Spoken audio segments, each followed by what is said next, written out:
Olá! Tem sido muito comum na terra devastada do YouTube e da internet usar manchetes científicas como uma estratégia para diminuir a ciência, os seus métodos. Então isso acontece muito, inclusive, em canais do YouTube, feito por pessoas que têm nenhum conhecimento no assunto e utilizam essas notícias, essas manchetes científicas de forma imprópria. Então, por exemplo, planetas de algodão doce, planetas em que neva filtro solar, esse tipo de coisa é usada contra a própria ciência. Vou esclarecer então nesses vídeos esses temas, falando sobre a detecção de exoplanetas e a sua pesquisa. Então, os exoplanetas são aqueles que estão fora do nosso sistema solar. A pesquisa, o histórico é bastante interessante sobre os exoplanetas. Há milhares já confirmados e eles são de todo o tipo. Veremos as várias classificações. Mas antes disso, é interessante que você veja esse site, Enciclopédia de Exoplanetas. Já tem 4.680 planetas catalogados até 12 de fevereiro de 2021. O site é esse é o link. Então, ele possui 1.085 páginas, não artigos, páginas de artigos. Cada página com 15, 20 artigos, então são milhares de artigos, muitos deles você pode baixar em PDF. O que eu insisto, as pessoas que criticam a ciência não a refutam. É só garganta, nada além disso. Então é interessante que aqueles que não acreditam nessa pesquisa façam a refutação do método. Eu vou mostrar o método aqui, a espectroscopia de todos os exoplanetas, como é feita. Então essas pessoas que refutem o método, peguem desses milhares de artigos que há nesse site e refute um só. Sobre ainda esse assunto, eu recomendo esses dois livros. Esse tem 3.441 páginas, praticamente esgota o assunto. Esses são os editores, mas a colaboração é de dezenas de cientistas da área, e esse tem 475 páginas. Os dois são livros excelentes, falam sobre tanto a pesquisa, a detecção e a pesquisa feita em exoplanetas. Então ali você vai encontrar tudo sobre o assunto. Classificação dos exoplanetas. Então você tem os tipos, que variam conforme o tamanho, a composição e a temperatura. Então os gigantes gasosos, já foram descobertos em 1362, são do tamanho de Júpiter ou maiores. Um exemplo é 51 Pégase B. Geralmente essa letra minúscula se refere ao planeta, sem a letra minúscula seria a estrela hospedeira desse planeta. Está a uma distância, então, de 50 anos-luz da Terra. Júpiter quente é uma classificação para planetas desse tamanho, gigantes gasosos, que estão próximos da sua estrela hospedeira. Assim, a temperatura desses planetas chega a milhares de graus. Aqui alguns exemplos de gigantes gasosos. Essa é uma criação artística, é claro. E outra classificação são os planetas netunianos, já foram descobertos em 1479, e eles são semelhantes em tamanho a Netuno. E tem atmosferas externas de hidrogênio e hélio e núcleos rochosos. Um exemplo é o Kepler 1655b, que está a uma distância de 700 anos-luz. Ainda, os planetas terrestres, já foram descobertos 163, são do tamanho da Terra ou menores, compostos de rocha, silicato, água ou carbono. Um exemplo é o Trappist 1e, está a distância de 40 anos-luz da Terra. Ainda, superterras, 1342 descobertos, são planetas tipicamente terrestres que podem ou não ter atmosfera. Eles são mais massivos do que a Terra e menos massivos. Estão entre Netuno, menos massivos que Netuno. Estão entre a Terra e Netuno. O exemplo, estrela de Barnard B, distância de 6 anos-luz da Terra. Os métodos de detecção. Então vou falar dos principais métodos de detecção, existem outros. Astrometria, usando pulsares também, tem vários outros métodos, vou falar apenas de alguns. Então esse primeiro método de detecção da imagem direta, 51 planetas já descobertos com o uso de coronógrafo. Então o coronógrafo é o seguinte, você vai colocar um anteparo na estrela. Aqui tem um exemplo com o nosso Sol. Então, com esse anteparo, você vê apenas aqui a ejeção de massa coronal. Uma outra imagem. Sobre a imagem seguinte, essa é a parte técnica da imagem seguinte, como ela foi feita com sobreposição de duas imagens, mas são imagens, não são criações artísticas. São imagens tiradas por telescópios. E aqui você tem a ejeção de massa coronal, esse seria o coronógrafo, e aqui foi sobreposta a imagem do Sol, tirada de um outro telescópio, para a observação do tamanho da massa ejetada e da própria estrela do nosso Sol. Então esse método de detecção direta, ele usa um anteparo para diminuir assim a luz vinda da estrela e dessa forma ficar mais evidente a luz que é refletida pelo exoplaneta. Basicamente o método é este. Então você tem uma luz muito forte vinda da estrela, ela é coberta e assim fica só a luz do exoplaneta. Essa é então a primeira forma de detecção. A segunda forma, um segundo método. Antes aqui uma imagem feita pelo ALMA no Atacama, que mostra o disco de detritos de Fomalhaut. Fomalhaut quer dizer em árabe boca do peixe. Então essa estrela está na constelação de Peixes e uma das primeiras pesquisas sobre exoplanetas foi feita ali. Achava-se, ele foi dado o nome de Fomalhaut B, inclusive achava-se que ali haveria um exoplaneta. Essas imagens tiradas pelo Hubble mostrariam então o deslocamento ao longo dos anos desse exoplaneta. Numa pesquisa posterior, mais avançada, percebeu-se em 2020, ano passado, que Fomalhaut B na verdade não é um exoplaneta. Ele é um disco de poeira em expansão resultante de uma colisão anterior. Aqui você tem o artigo a respeito desse assunto e o site no qual ele se encontra. Um outro exemplo de imagem direta é este aqui. De novo, coloca-se então um coronógrafo, ele vai diminuir a intensidade, vai tirar ali a luz da estrela e vão sobrar os planetas ao redor dela para serem observados. Essa imagem é da estrela HR 8799 usando um coronógrafo de vórtex no telescópio Halley. O telescópio Halley é aquele do Monte Palomar. Ele tem 5 metros o diâmetro do espelho. Um segundo método de detecção, então, o de velocidade radial, funciona da seguinte maneira: você tem as ondas eletromagnéticas emitidas por um corpo qualquer, seja som, seja luz. Então, quando esse corpo se aproxima de você, as ondas se comprimem. Quando ele se afasta de você, as ondas se distendem. E então, funciona tanto para o som quanto para a luz. Isso a gente vê o tempo todo. Por exemplo, no som, quando um carro buzinando se aproxima de você, então as ondas se comprimem, o som fica mais agudo, e quando ele se afasta de você, as ondas se distendem e fica mais grave. No caso do espectro visível, da luz visível, você tem quando o objeto se aproxima de você, a luz tende ao azul, e quando ele se afasta de você, a luz tende ao vermelho. Então, chamado de efeito Doppler, um assunto bastante interessante para mostrar inclusive a expansão do universo. Posso falar desse assunto num vídeo futuro. Como é usado esse método de detecção, então, para exoplanetas?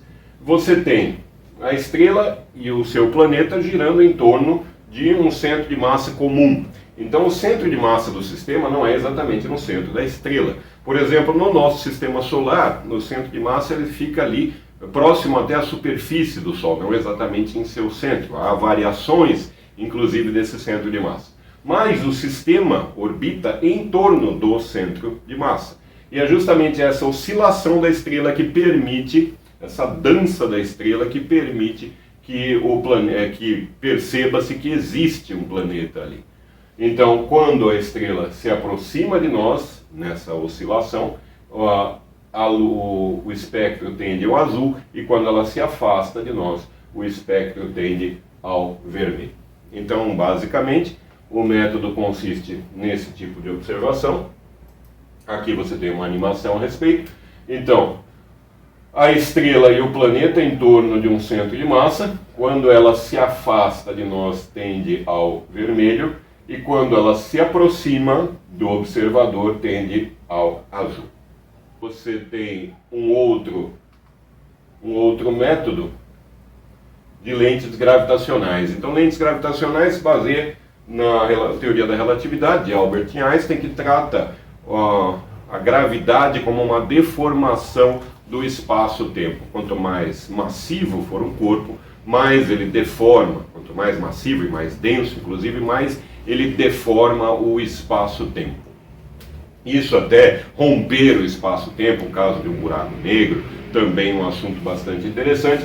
Mas como é usado isso na detecção de exoplanetas?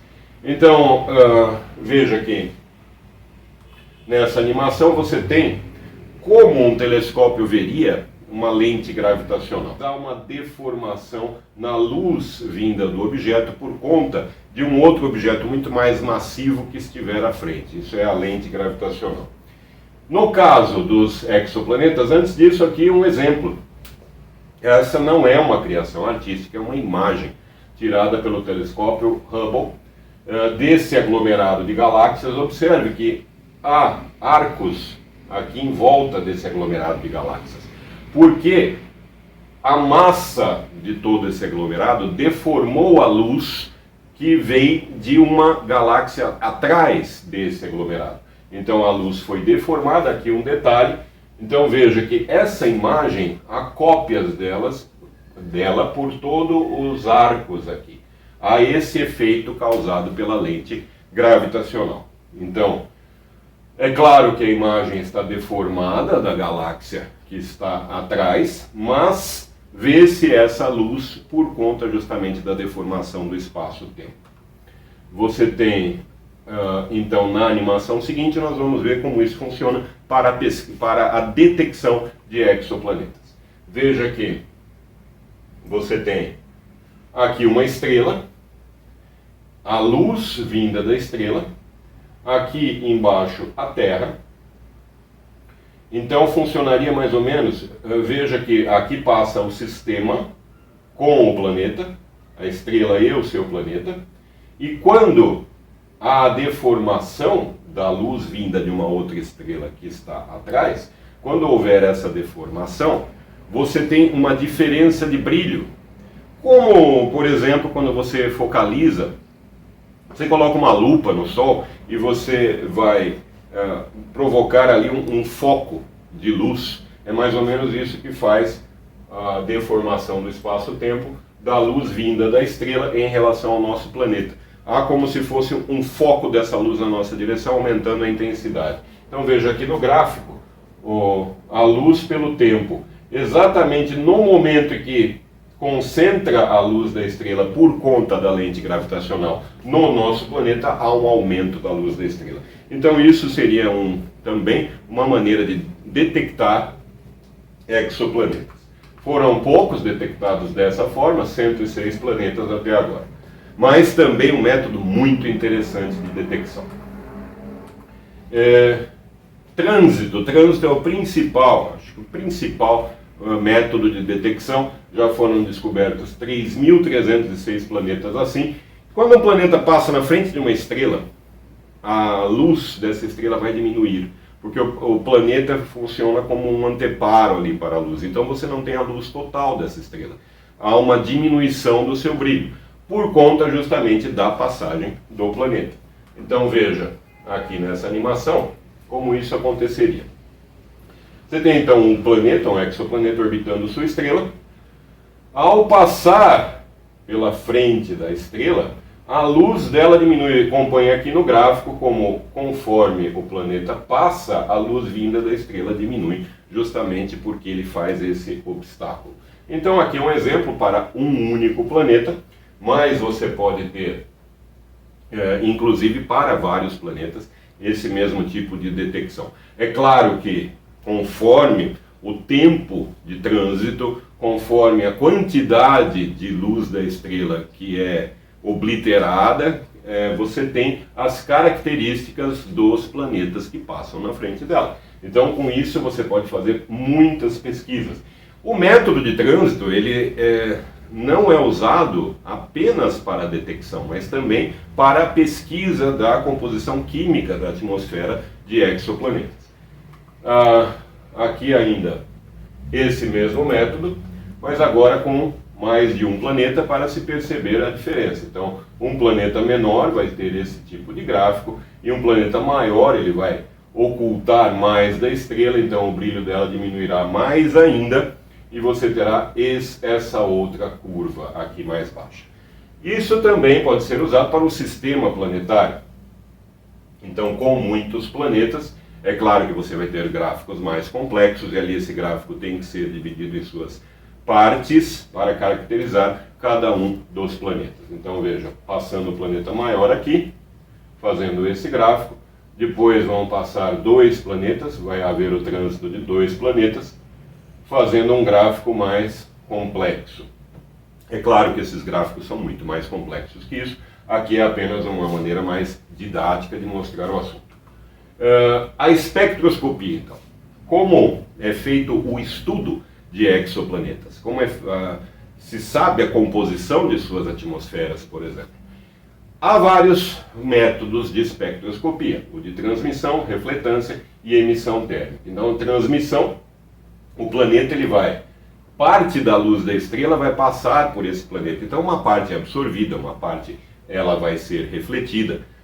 E por essas características do espectro de luz que vem do planeta, passando pelo planeta da luz da estrela, é que é detectada, então, é que é estudada a composição química, as características desse planeta.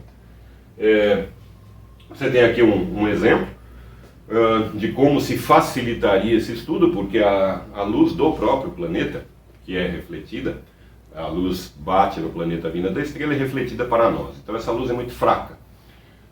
Para fazer o estudo, então, você tem o espectro da estrela e do planeta. Quando o planeta estiver atrás da estrela, você consegue o espectro só da estrela, mas basicamente fazendo a diferença entre os espectros, você consegue o espectro do planeta. Aqui uma outra animação, então. A luz que sai da estrela, ela pode ser absorvida pelo planeta ou ela passa por sua atmosfera, ela é refletida. Veja que cada composto, cada molécula, você tem aqui passando a molécula de água, de metano, elas vão ter características de absorção ou transmissão. É isso que vai dar, e como uma impressão digital. E é justamente isso que vai te dar a composição química da atmosfera de um planeta. Cada tipo de molécula terá ali o seu espectro diferente. Inclusive, você pode saber as várias camadas da atmosfera, quantas são, qual o tamanho dessa camada, sua densidade, também por o estudo da espectroscopia. A luz, ao passar pelas diversas camadas, também terá espectros diferentes. Aqui tem um exemplo do óxido de titânio, água num espectro de absorção e transmissão. Aqui o potássio e o sódio. E aqui a transmitância modelada de 3 tipos de modelo de exoplanetas na região do infravermelho. Então, essa característica como uma impressão digital é que vai te dar a composição química da atmosfera de exoplanetas. Os principais espectrômetros, os aparelhos mais avançados nessa área, você tem, por exemplo, o IPVAC. O IPVAC ele fica no observatório do Havaí, então ele vai detectar de forma muito precisa composição química, até mesmo fluxo, a velocidade dos ventos na atmosfera desses exoplanetas. Como ele funciona? Por que ele tem tamanha precisão? Veja que aqui tem toda a parte técnica, dê uma parada no vídeo depois e leia, mas basicamente o IPVAC ele funciona da seguinte maneira. A luz do telescópio, na frequência do infravermelho, vai até o aparelho, onde ela é mixada, onde ela é misturada com o laser. E dessa forma, na mixagem das duas, se produz um espectro de diferença que tem a mesma informação original, Então não se perde informação, mas ela fica agora na radiofrequência. Ao fazer essa mistura da luz do infravermelho com o laser, ela passa para a radiofrequência e dessa forma é possível captar detalhes com muita precisão que antes não eram detectados apenas no infravermelho. Aqui você tem uma foto do IPVAC, adaptado então ao telescópio de infravermelho. Aqui a foto do observatório e uma imagem que o telescópio fez, uma imagem térmica de Júpiter. Aqui um outro, no mesmo observatório, o observatório do Havaí, você tem o Ixel também, um espectrômetro muito avançado. Aqui um estudo que ele fez da mancha vermelha de Júpiter. Então a quantidade de amônia na mancha. Vimos então alguns métodos de detecção de exoplanetas. Coloquei apenas 3 métodos de imagem direta, detecção direta com o coronógrafo, através de lentes gravitacionais e do trânsito. Um dos principais métodos, porque através do trânsito também você consegue um estudo de espectroscopia desses exoplanetas. Através dessa espectroscopia que você tem, inclusive a composição química da atmosfera, os ventos que ocorrem ali. Então, você já sabe como é feita a descoberta e o estudo de exoplanetas. Vamos ver então os estranhos novos mundos. Por exemplo, VASP 76b é um planeta que há a chuva de ferro fundido. Ele está a 640 anos-luz da Terra e sua temperatura é tão alta, chega a 2.400 graus Celsius, e apenas um lado é voltado sempre para a sua estrela, como acontece com a nossa Lua, que tem sempre a mesma face voltada para nós. Então isso acontece muito, depende de uma série de fatores, mas acontece o tempo todo no universo. Não é só a nossa Lua que tem a mesma face voltada para nós. Então, na face voltada para a sua estrela, a temperatura desse planeta é muito alta, tão alta que chega a a vaporizar o ferro. E essa nuvem de ferro, nas proximidades ali do lado escuro, quando ela passa para o lado escuro e frio do planeta, ela se condensa e chove literalmente ferro fundido. Então, é uma característica bastante interessante desse planeta. Um outro planeta, aqui sobre como foi descoberto esse planeta, toda a característica técnica, depois dê uma olhada. E o Expresso, ele é um espectrógrafo muito avançado e preciso. Está aqui a foto dele, uma das primeiras imagens, um dos primeiros espectros que ele fez, logo que começou, que entrou em atividade. Veja a precisão do espectro. Um outro tipo de planeta, onde há chuva de vidro derretido, é o HD 189733b.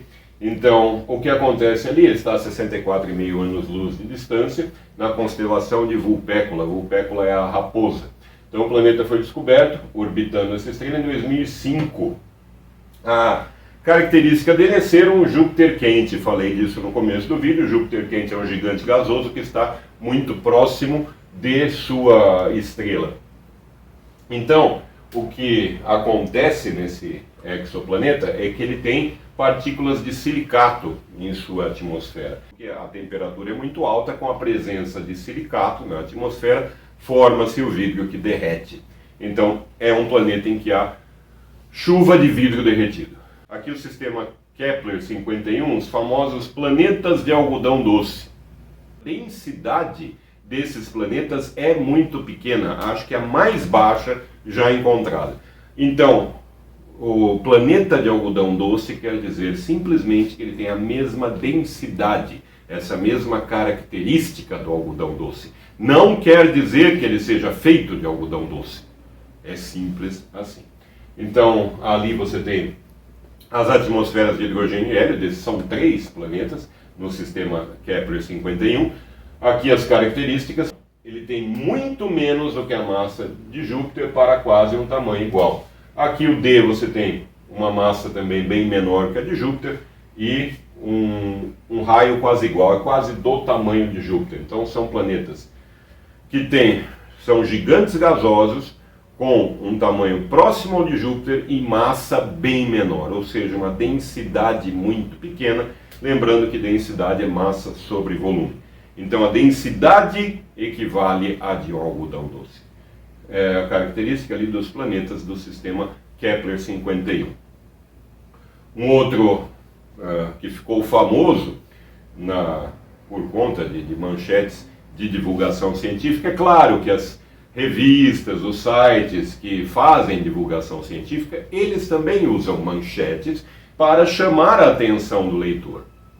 Mas é de bom caráter que uma pessoa que vai divulgar isso leia a reportagem, não só a manchete, leia o conteúdo.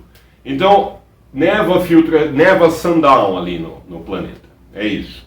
Não, o Kepler 13AB é um sistema planetário. O Kepler 13, ele tem duas estrelas maiores, uma anã laranja e um planeta, o sistema. Então veja que não está em escala. Isso aqui seria aproximadamente uma perspectiva. Não está em escala de tamanho essa imagem, essa criação. Então aqui você tem a estrela 13A, aqui o planeta Kepler 13AB, aqui a estrela anã laranja e aqui a Kepler 13C. Isso. Então esse sistema, um sistema bem mais complexo aí, com 3 estrelas em um planeta. E o que acontece nesse planeta é que, então, não é que neva filtro solar, neva óxido de titânio. O óxido de titânio é o componente do filtro solar, aliás, o principal componente de qualquer filtro solar. Junto com óxido de zinco, óxido de titânio, eles são importantíssimos para bloquear raios ultravioleta, etc. Por isso, eles estão na composição de protetores solares. Não quer dizer que neva filtro solar em Kepler 13AB. Peço então que você veja esse site, ele é muito importante, estão aí explicadas essas manchetes que as pessoas que têm muita garganta, pouco cérebro e nenhum caráter fazem com essa divulgação científica. Deturpam, distorcem tudo para dessa forma, de alguma maneira, criticar a ciência. Veja que não tem o menor sentido. Espero que com esse vídeo tenha ficado muito mais claro a detecção, o estudo e esclarecer essas manchetes. Você veja que o universo ele tem uma infinidade de coisas fascinantes e essas pessoas perdem toda essa beleza por causa desse comportamento tacanho, mesquinho e ignorante. Eu espero que tenha ajudado bastante. Voltarei com outros vídeos a respeito de astronomia e sobre exoplanetas. Falarei inclusive da pesquisa sobre vida em exoplanetas. Agradeço muito, um grande abraço e até a próxima.